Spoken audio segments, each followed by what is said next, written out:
एक tractor mounted combine harvester जो भूसा भी बनाती है उससे रिलेटेड एक वीडियो बनाइए, तो जिसमें कि आप सारा उसका टेक्निकल स्पेसिफिकेशन, उसकी खासियत, उसकी दिक्कत और उसका जो फाइनेंस है उससे रिलेटेड वीडियो बनाइए। इंजन पर डबल लोड चलने वाला, क्या कि एक तो थ्रेशिंग सिस्टम भी करना है उसको, प्लस भूसा भी उसको बनाना है। तो फिर डबल लोड जब हो जाता है तो फिर 50 हॉर्स पावर का इंजन कहीं ना कहीं दबता हुआ दिखाई देगा। इस पे ट्रैक्टर पूरा का पूरा ऐसे ही आ जाता है। आप पहिए निकाल करके ट्रैक्टर ऊपर चढ़ा दो, सब आ जाएगा, मैं मडगार्ड के भी आ जाएगा। नहीं तो कुछ मशीनों में ऐसा भी होता है कि ट्रैक्टर जब ऊपर चढ़ाते हैं तो वो फिट नहीं आ पाता, वो उसके मडगार्ड वगैरह उतारने पड़ जाते हैं, या फिर उसके लिए आपको ट्रॉली अलग से बनवानी पड़ती है। तो वो ट्रॉली बनवाने का सिस्टम इसमें नहीं है, ये अच्छी बात है। इसमें टैंक लगा करके ही कंपनी ने दिया है, तो ये अच्छी बात है। आपको ट्रॉली भी अलग से बनवाने की जरूरत नहीं है, वो भी खर्चा आपका बच जाएगा। तो सबसे पहली प्रॉब्लम इसकी क्या है कि ये काम बहुत स्लो करती है, ये तो आपको माननी पड़ेगी बात, ये काम बहुत स्लो करती है। तो इसमें ऐसा नहीं होगा। इसमें क्या है कि भूसा फिर आप किसान को खेत में ही डलवाना पड़ेगा और वो खेत में से फिर दोबारा से ढोगा उसे, तो ये एक दिक्कत भी हो सकती है।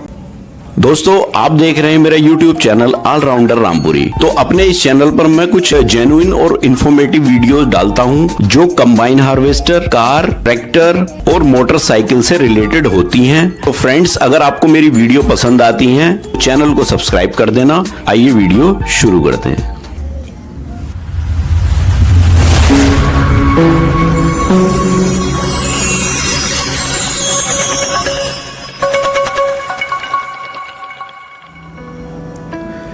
तो दोस्तों, आज की इस वीडियो में जो हम बात करने वाले हैं वो देखिए ट्रैक्टर माउंटेड कंबाइन हार्वेस्टर से रिलेटेड बात करने वाले हैं। तो आज की इस वीडियो में जो हम बात करेंगे वो देखिए SSM, एक ट्रैक्टर माउंटेड कंबाइन हार्वेस्टर आती है जो भूसा भी साथ में बनाती है। आज उससे रिलेटेड हम इसमें बात करेंगे। और बहुत सारे भाइयों के कमेंट आ रहे थे कि आप एक ट्रैक्टर माउंटेड कंबाइन हार्वेस्टर जो भूसा भी बनाती है उससे रिलेटेड एक वीडियो बनाइए, तो जिसमें कि आप सारा उसका टेक्निकल स्पेसिफिकेशन, उसकी खासियत, उसकी दिक्कत और उसका जो फाइनेंस है उससे रिलेटेड वीडियो बनाइए। और क्या इससे फायदा होगा अगर हम इसे लेकर के चलाएं, तो क्या इससे फायदा होगा। तो ये सब भाइयों की डिमांड थी कि इससे रिलेटेड एक डिटेल वीडियो बनाइए और आप बताइए कि क्या ये बेस्ट रहेगा अगर ये पैकेज हम लेते हैं, या ये मशीन अगर हम लेते हैं तो क्या ये बेस्ट रहेगा सभी के लिए। तो देखिए, आज इससे ही रिलेटेड बात करेंगे। तो हमने जो मशीन चूज की है वो SSM चूज की है। वैसे इसे जो नाम से जाना जाता है वो SS मान करके भी जाना जाता है इस मशीन को, तो शॉर्ट में इसे SSM ही बोला जाता है। तो सबसे पहले हम इसके थोड़े से टेक्निकल स्पेसिफिकेशन की बात कर लेते हैं। देखिए, टेक्निकल स्पेसिफिकेशन थोड़ा सा ही करेंगे क्योंकि मोस्टली भाइयों को पता होता है कि इसके अंदर क्या टेक्निकल स्पेसिफिकेशन हो सकता है, क्योंकि टेक्निकल स्पेसिफिकेशन आपके ट्रैक्टर पर डिपेंड करता है। हम जो टेक्निकल स्पेसिफिकेशन की बात करते हैं तो ज्यादातर इंजन ही मेन होता है और बाकी थ्रेशर सिस्टम मेन होता है, शीप वगैरह। तो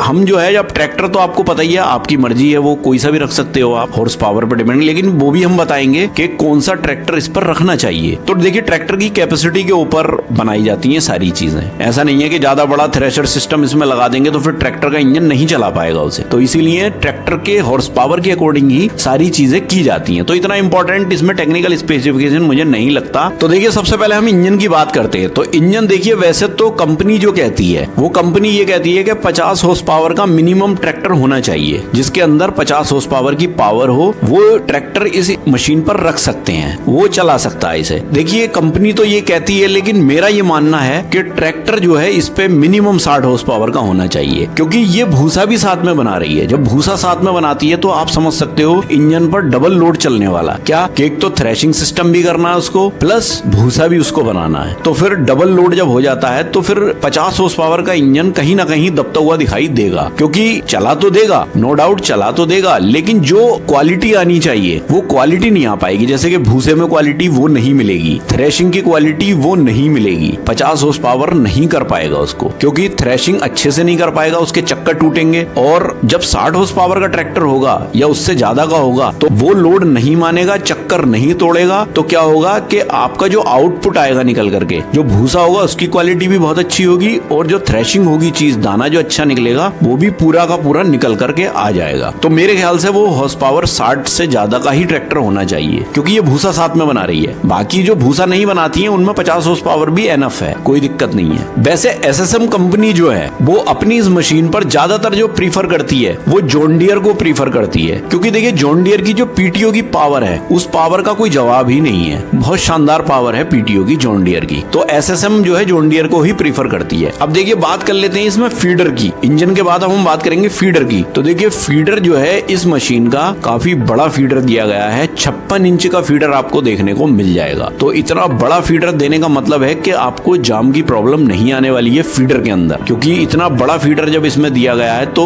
आप समझ सकते हो। तो अब जब बड़ा फीडर दिया है तो मेरे ख्याल से जो मैंने अभी पीछे आपको बात बताई इंजन वाली, वो 60 हॉर्स पावर इंजन होगा तो और अच्छे से काम करेगा। बड़ा फीडर है, बड़ा ज्यादा मटेरियल अंदर जाएगा तो क्या होगा कि इंजन दबेगा नहीं जब बड़ा इंजन रखा होगा। तो अब बात कर लेते हैं, देखिए इसके कटर पे जो रील होती है, तो रील जो है वो एसएसएम ने इसमें 6 पाइप वाली रील दी है। तो वो 6 पाइप वाली रील में एक ये सिस्टम भी दिया गया है, जैसे आपको कभी सरसों निकालनी पड़ जाती है, मान लीजिए आपको सरसों की कटाई करनी है तो फिर आपको 6 पाइप की जरूरत नहीं होती है उसमें। तो क्या है कि आप उसमें से 3 पाइप निकाल सकते हो, 3 पाइप निकाल करके 3 पाइप पर सरसों की कटाई भी आप इससे कर सकते हो। तो ये भी एक बेनिफिट इसमें आपको देखने को मिल जाता है। फिर एसएसएम की एक खासियत और है कि इसमें जितनी भी गरारी जहां पर भी दी है इस मशीन में, वो सबको एसएसएम ने कवर कर रखा है सेफ्टी पर्पस से, क्योंकि इससे जो है कि किसी को कोई दिक्कत परेशानी ना हो, किसी का कोई कपड़ा वगैरह कोई सी भी ऐसी चीज उस गरारी के अंदर ना चली जाए, इसलिए उसको कवर कर दिया है। और धूल मिट्टी से भी जो है वो कवर हो जाता है। तो ये भी एक अच्छा एसएसएम ने इसमें दिया है सिस्टम। फिर बात कर लेते हैं इसके ओगर की। तो देखिए ओगर इसमें दोनों तरह का आपको देखने को मिल जाएगा, ऑप्शनल है। आप हाइड्रोलिक भी ले सकते हो जो ऑटोमेटिकली खुलेगा बंद होगा, और आप मैकेनिकल भी ले सकते हो अपने हाथ से खोलने बंद करने वाला, ये ऑप्शनल है। आप चाहो तो हाइड्रोलिक भी ले सकते हो और मैकेनिकल भी ले सकते हो। एक चीज बहुत अच्छी की है एसएसएम ने इसमें कि जितनी भी पुली जहां पर भी लगाई है सारी बुश वाली पुली लगाई है। तो बुश वाली पुली का क्या फायदा होता है कि आसानी से वो निकलती और डलती रहती हैं। आप चाहो तो आसानी से निकाल सकते हो और आसानी से उसे डाल सकते हो। ये बहुत अच्छी टेक्निक इसमें दी गई है। ज्यादातर कंबाइन हार्वेस्टर में अब ये बुश वाली ही पुली यूज कर रही है कंपनीज। फिर एसएसएम ने इसमें जो पिछला हिस्सा है, जो पिछला हिस्सा लगाया है वो 12-10 एक ट्रक आता है, वो उस गाड़ी का हिस्सा इसमें यूज किया है एसएसएम ने, और काफी मजबूत हिस्सा होता है वो। तो मोस्टली कंपनीज इस हिस्से को यूज नहीं करती हैं, लेकिन एसएसएम ने इसको यूज किया है। फिर एक चीज बहुत अच्छी की है एसएसएम ने कि दोनों पहियों पर जो स्टीयरिंग का जैक है वो दोनों पहियों पर डबल जैक लगाया है, एक जैक से सिस्टम नहीं किया है। दोनों पहियों पर अलग अलग जैक है, 2 जैक इसमें डबल जैक लगा करके दिया है एसएसएम ने। अब देखिए बात कर लेते हैं इसके टैंक की जिसमें भूसा इकट्ठा होता है। तो उस टैंक की जो कैपेसिटी है देखिए 9 से लेकर के 20 कुंटल तक इसमें भूसा आ जाता है आराम से। तो ये 9 से और 20 तक का जो मैंने बताया वो इसीलिए है कि कभी कभी मटेरियल में थोड़ी धूल मिट्टी भी होती है, तो उसकी वजह से भी वेट में फर्क पड़ जाता है। इसलिए मैंने 9 से लेकर के 20 तक बताया कि इतने तक कुंटल आपका भूसा आ जाता है। फिर इसमें जो धूल मिट्टी आती है, डस्ट जैसे कि मैंने बताया वो आ जाती है, तो उसे भी निकालने का एक सिस्टम एसएसएम ने बनाया है। वो क्या सिस्टम है कि इसमें अंदर से एक जाली लगा रखी है और जाली में से धूल मिट्टी बाहर को नीचे को निकलती रहेगी। उसमें नीचे से विंडो टाइप की लगा रखी है, तो धूल मिट्टी उधर से निकलती रहेगी, मटेरियल नहीं निकलेगा, धूल मिट्टी निकलेगी। फिर एक चीज और इसमें एसएसएम ने बनाई है कि इसका जो साइज है वो स्टैंडर्ड साइज रखा है। इस पे ट्रैक्टर पूरा का पूरा ऐसे ही आ जाता है, आप पहिए निकाल करके ट्रैक्टर ऊपर चढ़ा दो सब आ जाएगा, मैं मडगार्ड के भी आ जाएगा। नहीं तो कुछ मशीनों में ऐसा भी होता है कि ट्रैक्टर जब ऊपर चढ़ाते हैं तो वो फिट नहीं आ पाता, वो उसके मडगार्ड वगैरह उतारने पड़ जाते हैं, तो क्योंकि वो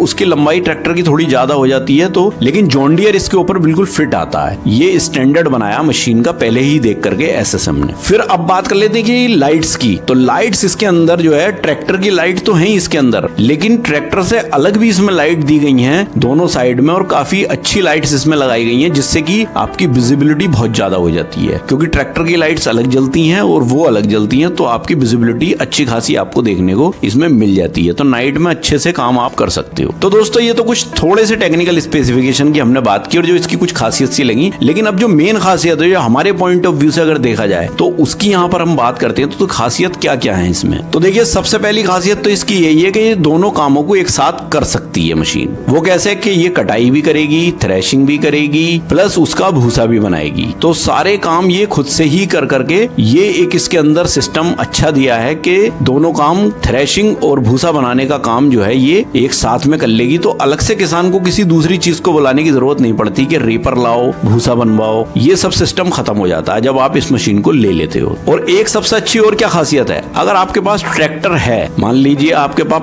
50-60 हॉर्स पावर का कोई ट्रैक्टर है तो फिर आपके लिए सबसे बेस्ट चीज यही हो जाती है कि आप सिर्फ मशीन ले लो, ट्रैक्टर अपना उस पर चढ़ा लो। तो ये बहुत अच्छा फायदा हो जाता है जिनके पास ऑलरेडी ट्रैक्टर है, जो किसानी करते हैं उस ट्रैक्टर से, तो उसी ट्रैक्टर से इस मशीन को भी चला सकते हैं, तो वो थोड़ा सस्ते में हो जाता है। फिर अगली खासियत क्या है कि इसकी जो सर्विस कॉस्ट है वो बहुत कम हो जाती है। वो कम क्यों हो जाएगी? क्योंकि जब आपकी मशीन बड़े इंजन वाली होती है तो उसकी सर्विस का मेंटेनेंस भी उसका ज्यादा होता है। वो कैसे होता है कि उसका जो सर्विस है, जैसे बड़ा इंजन होता है तो उसके अंदर मोबिल ऑयल भी ज्यादा ही आता है, उसके पार्ट्स भी थोड़े महंगे ही मिलते हैं। इसमें क्या है कि आपका नॉर्मली ट्रैक्टर का खर्च है, आपकी ट्रैक्टर की सर्विस है, ट्रैक्टर के फिल्टर चेंज होने हैं, तो वो इतना बड़ा सर्विस कॉस्ट आपकी फिर कम हो जाती है, वो इतना बड़ा खर्च नहीं होता है। फिर देखिए ड्राइव करने में बहुत आसान हो जाती है। वो कैसे कि जिसने भी ट्रैक्टर जो चलाते हैं वो आसानी से इसको ड्राइव कर लेते हैं, क्योंकि ट्रैक्टर का ही सिस्टम है, ट्रैक्टर पर बैठकर ही इसको चलाना है। तो ये कोई बड़ी, इसे चलाने में कोई रॉकेट साइंस नहीं है, आराम से ट्रैक्टर चलाने वाला भी इसको आराम से ड्राइव कर सकता है। अगर आपके घर में ही कोई चलाने वाले लोग हैं तो फिर इसमें फॉरमैन ड्राइवर की भी जरूरत नहीं पड़ेगी। अगर आप थोड़ा टेक्निकली जानते हो तो फिर आप खुद से भी इसको ड्राइव करके चला सकते हो और पूरा सीजन कर सकते हो आराम से। तो ये भी एक बचत है। फिर टायर्स की बात कर लेते हैं। एक खासियत हो रहा है इसकी टायर्स की, कि टायर्स भी इसमें ट्रैक्टर के ही यूज हो जाते हैं, तो ये भी एक अच्छी बात है कि आपके ही ट्रैक्टर के टायर इसमें लग जाएंगे। फिर एक खासियत इसमें और हो जाती है, जैसे आपने देखा होगा कि जब हम वो जो मशीन होती है भूसा बनाने वाली, जैसे पुन्नी की आपने देखी होगी 770 जो भूसा बनाती है साथ में, तो उसमें देखा होगा आपने, तो उसके कुछ मॉडल तो जो है वो टैंक वाले हैं जिसमें टैंक बना करके लगा रखा, लेकिन कुछ मॉडल ट्रॉली वाले भी हैं जिसमें ट्रॉली जोड़नी पड़ती है, फिर उसके लिए आपको ट्रॉली अलग से बनवानी पड़ती है। तो वो ट्रॉली बनवाने का सिस्टम इसमें नहीं है, ये अच्छी बात है। इसमें टैंक लगा करके ही कंपनी ने दिया है, तो ये अच्छी बात है। आपको ट्रॉली भी अलग से बनवाने की जरूरत नहीं है, वो भी खर्च आपका बच जाएगा। तो दोस्तों ये तो हो गई इसकी खासियत की बात। अब बात कर लेते हैं इसकी दिक्कत की, क्या क्या इसमें परेशानियां हो सकती हैं। देखिए हमें पॉजिटिव चीजें जब हम देखते हैं तो ऐसा नहीं है, हर चीज का कुछ ना कुछ नेगेटिव इफेक्ट भी होता है। हर चीज की जिसकी अच्छाइयां होती हैं उसकी बुराइयां भी होती हैं। तो हम यहाँ पर इसकी प्रॉब्लम्स की बात करेंगे कि इसमें प्रॉब्लम्स क्या क्या आ सकती हैं। तो सबसे पहली प्रॉब्लम इसकी क्या है कि ये काम बहुत स्लो करती है। ये तो आपको माननी पड़ेगी बात, ये काम बहुत स्लो करती है। काम स्लो करती है तो अब आप कहोगे कि काम स्लो से क्या फर्क पड़ेगा, हमें तो कटाई से मतलब है, हमें कटाई मिले, लेकिन ऐसा नहीं है। जब चीज काम आपकी स्लो करेगी तो आप जरा सा अंदाजा लगाइए, ये भूसा बनाती है, तो भूसा बनाती है तो कहाँ चलेगी? गेहूं में चलेगी। तो गेहूं में जब ये चलेगी तो क्या होगा कि गेहूं का सीजन जो होता है वो मैक्सिमम 10-15 दिन का मुश्किल से सीजन होता है। तो वो 10-15 दिन में आप जब ये स्लो चलेगी तो कितनी सी कटाई आप कर पाओगे। फिर बात आती है कि रेट की, तो रेट अगर आपने ज्यादा हाई कर दिए तो आपका औसत ज्यादा हाई में तो आ जाएगा, लेकिन फिर उसमें किसान नहीं कटवाएगा, क्योंकि उसे ऐसा लगेगा मैं अलग अलग कटवाने में मुझे इतना खर्च नहीं हो रहा है, रीपर से भूसा बनवा दूंगा, उस कंबाइन से कटवा दूंगा, वो कम में हो रहा है। तो फिर आप रेट भी नहीं बढ़ा सकते, तो रेट भी आपको नॉमिनल ही मिलेंगे, तो आप एरिया ज्यादा कवर नहीं कर पाओगे। ये एक दिक्कत इसमें हो सकती है। फिर अगर इसी तरह की 2-4 मशीन अगर और हुई आपके एरिया में तो फिर प्रॉब्लम आ जाएगी। फिर तो आपका यह है कि अगर एक ही मशीन है एरिया में तब तो ठीक है, बंदे रुक भी जाएंगे आपके लिए कि चलो रोक लो कुछ दिन, लेकिन गेहूं की फसल को इतनी जल्दी रोकता नहीं है कोई भी, क्योंकि उसमें बहुत सारे खतरे होते हैं। आग लगने का खतरा होता है, कभी लाइट्स की वजह से आग भी हो जाती है। तो इस वजह से किसान ये चाहता है जैसी गेहूं की फसल पकी फौरन ये कट जाए, तो इसलिए कोई भी वेट नहीं करेगा। फिर अगली चीज जो हम बात करेंगे जो इसमें दिक्कत है, वो देखिए वो दिक्कत है इसकी लोड की। जो इसका लोड है, जैसे कि डबल काम करेगी ये, तो डबल काम में जब इसमें लोड ज्यादा होगा तो उसके अकॉर्डिंग जो इसका इंजन है ट्रैक्टर का और जो गियर बॉक्स है, गियर बॉक्स और इंजन जो है उस लोड के अकॉर्डिंग कुछ हल्के रह जाते हैं। तो हो सकता है आपके गियर बॉक्स की जो सिस्टम है उसमें भी टूट फूट आ जाए, और हो सकता है इंजन की और गियर बॉक्स की लाइफ कम हो जाए। मान लीजिए टूट फूट नहीं भी आती है तो उसकी लाइफ जरूर कम हो जाएगी, क्योंकि गियर बॉक्स और इंजन हीट जरूर करेगा लोड से, तो ये इसमें प्रॉब्लम हो सकती है। फिर अगली जो दिक्कत है वो इसकी ये है कि बार बार आपको हर सीजन में ट्रैक्टर चढ़ाने उतारना पड़ा करेगा। ये भी एक अलग से हेडेक है कि ट्रैक्टर को आपको चढ़ाना है, उतारना है, तो ये भी एक दिक्कत का काम है। फिर एक चीज जो हमें इसमें दिक्कत परेशानी लगी वो ये लगी कि इसमें जो टैंक लगा दिया है भूसे का, तो अब इसमें ट्रॉली सिस्टम तो है नहीं, भूसे का तो टैंक है। तो अब क्या होगा कि आपको खेत में ही भूसा जब वो बन जाएगा तो भूसा खेत में ही उतारना पड़ेगा, वो बंदे के किसान के घर तक नहीं जा पाएगा। क्योंकि जो ट्रॉली सिस्टम होता है, तो ट्रॉली सिस्टम में क्या कि ट्रॉली छोड़ी आपने, दूसरी ट्रॉली जोड़ ली और वो ट्रैक्टर लेकर के चला जाता है। तो इसमें ऐसा नहीं होगा। इसमें क्या है कि भूसा फिर आप किसान को खेत में ही डलवाना पड़ेगा और वो खेत में से फिर दोबारा से ढोगा उसे, तो ये एक दिक्कत भी हो सकती है। तो दोस्तों ये तो हुई इसके दिक्कत की और खासियत की बात। तो आपने इसमें देख लिया होगा कि क्या क्या इसकी खासियत है और क्या क्या इसकी दिक्कत है। लेकिन एक भाई ने ये कहा था कि क्या ये सिस्टम सही रहेगा, क्या चलेगा? तो देखिए मैं तो यही कहूंगा कहूंगा कि सिस्टम तो ठीक है, कोई दिक्कत नहीं है। सबसे पहली चीज, आपने जो प्रॉब्लम इसमें सुनी या देखी, वो प्रॉब्लम जो है अगर आप पैसों को देखें तो वो प्रॉब्लम आप सह लोगे, क्योंकि आपने खर्च भी तो कम किया है ना। अगर आपको इनकम कम हो रही है, आपकी मशीन कम दिन चल रही है, लेकिन आपने खर्च भी तो कम किया ना, तो वही बात है, जितना गुड़ डालोगे उतना मीठा होगा। कि भाई आपने खर्च भी तो कम किए हैं तो आप उसी हिसाब से कमाओगे। ये बिजनेस का रूल होता है किसी का भी, कि जब आप लाखों में खर्च करते हो तो 1000 कमाते हो, और 1000 में खर्च करते हो तो 100 में कमाते हो, 100 में कमाते हो, और जब 100 खर्च करते हो तो रुपयों में कमाते हो। तो ये सिस्टम है बिजनेस का। तो आपने जब इन्वेस्टमेंट कम किया है तो आप इनकम भी उससे कम ही कर पाओगे। तो ये चीज है, चल तो जाएगी, चलने में कोई दिक्कत नहीं है। कोई भी चीज अब बेकार नहीं है, क्योंकि ये सब सिस्टम आज के दौर में हर कोई आसानी चाहता है, तो बेकार तो नहीं है, चलता तो रहेगा। लेकिन जो एक्सपेक्टेशन है बिजनेस की, जो आप बड़ी कंबाइन हार्वेस्टर से कर सकते हो, वो इसके साथ थोड़ा सा नहीं कर सकते। आप उसी लेवल तक का कर सकते हो कि हाँ, एक नॉर्मल उसमें आप आराम से अपना काम चला सकते हो। क्योंकि आपका ट्रैक्टर भी तो आप अपना यूज कर सकते हो, जरूरी नहीं है कि मशीन ही चलाने के लिए है। बस आपकी मशीन खड़ी हो गई तो आप कोई यूज ही नहीं है, आप अपना ट्रैक्टर उतार के उससे काम करोगे। तो मतलब दोनों चीजें हैं। अब या तो उसमें कुछ फायदे भी है, कुछ नुकसान भी है। तो दोस्तों ये तो हुई सारी बात। अब बात कर लेते हैं देखिए फाइनेंस की। एक भाई ने पूछा था कि फाइनेंस क्या इस पे हो जाएगा? तो भाई फाइनेंस सब पे हो जाता है, फाइनेंस की अब कोई दिक्कत नहीं है। बैंक भाग भाग करके फाइनेंस दे रही है, क्योंकि फाइनेंस का अब कोई इतना बड़ा मैटर नहीं है। पहले बहुत होता था ये सब कि फाइनेंस बैंक नहीं देना चाहती थी, दुनिया भर की चीजें देखती थी। अब ऐसा नहीं है, बैंक बहुत जल्दी फाइनेंस कर देती हैं। बस आपका सिविल स्कोर अच्छा होना चाहिए, तो मैक्सिमम 90% तक फाइनेंस कर देती हैं। लेकिन ये तो पक्का है कि 90 भी नहीं करेंगी तो 70-80% तो आपको फाइनेंस हो ही जाएगा। कोई दिक्कत वाली बात नहीं है, आप आसानी से इसे ले सकते हो, कोई प्रॉब्लम नहीं है। तो दोस्तों ये तो हुई SSM tractor mounted combine harvester, जो भूसा भी साथ में बनाती है, उसकी बात हुई। अगर इससे रिलेटेड आपकी कोई भी क्वेरी है या कोई भी सजेशन है आपका, तो आप मुझे कमेंट बॉक्स में कमेंट कर सकते हो। जैसे कि आपने देखा होगा, मैं सारे कमेंट पढ़ता हूँ और सभी का जवाब भी देता हूँ। तो फ्रेंड्स, आई होप कि ये वीडियो आपको पसंद आया हो, और वीडियो आपको पसंद आए तो प्लीज वीडियो को लाइक करें, ज्यादा से ज्यादा शेयर भी करें, और अगर आप मेरे चैनल पर नए हैं तो प्लीज चैनल को सब्सक्राइब करें। तो मिलते हैं इसी तरह की किसी नेक्स्ट वीडियो में, तब तक के लिए थैंक यू, बाय।